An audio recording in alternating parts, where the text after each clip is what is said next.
Hello, my name is Dr. Carla Kennedy Hagan with the School of Family and Consumer Sciences at Eastern Illinois University. If you're in the mood for the perfect dessert, we'll show you how to make this creamy chocolate milkshake. Sit back, relax, and enjoy the show.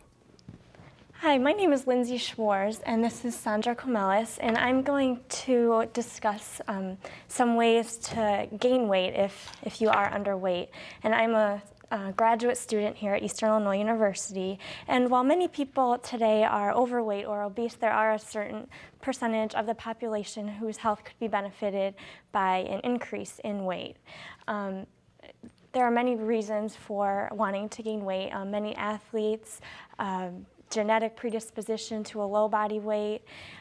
There are people who are recovering from diseases, so weight gain can be beneficial for many people. There are consequences for being too low of a body weight. And some of these include increased risk of infections, particularly upper respiratory infections, a loss of a menstrual cycle, which could lead to problems with fertility later in life. And also there's an increase in osteoporosis and anemia if a person is significantly underweight. And how can you figure out if you are underweight?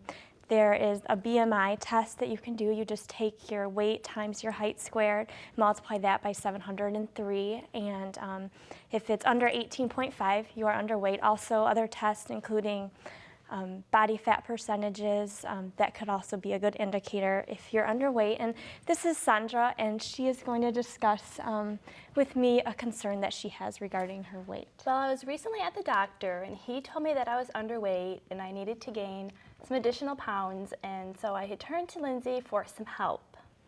Okay, and in order to gain about 1 pound a week, you need to increase your calorie intake by about 500 calories, and you don't really want to gain more than 1 pound a week. Even half a pound would be good. So just increasing your calorie needs throughout the day. Okay, that sounds great. Okay, and I'm going to give Sandra some tips on how she can incorporate more calories into her diet. Never skipping meals, eating consistently throughout the day. You still want to follow the food guide pyramid, just picking higher calorie foods in all of the food groups. For example, if you're choosing to drink juice, cranberry juice has more calories than orange juice. Just eating larger amounts of each of the foods in the food groups. Beverages are a really easy way to increase your calories throughout the day.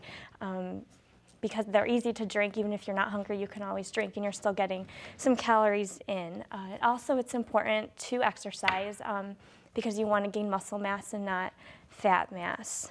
So I'm going to give you some tips on some snacks that you can eat throughout the day, because it's important to eat snacks in between your meals. A few high-calorie snacks include peanut butter and jelly sandwiches. There's many high-calorie energy bars out there. You know, some are better than others. It depends about your taste preferences. And also, milkshakes are a really good source because you get your calcium and some protein in there as well. So I'm going to demonstrate how to make a milkshake that's it's a chocolate milkshake, and it is higher in calories than a typical milkshake. So what you do is you add half a cup of, this is 2% milk because it has a little bit more calories than skim milk. And then you want to add about 1 cup of ice cream. You can use any flavor you want. I chose chocolate. And that's about 3 scoops of ice cream.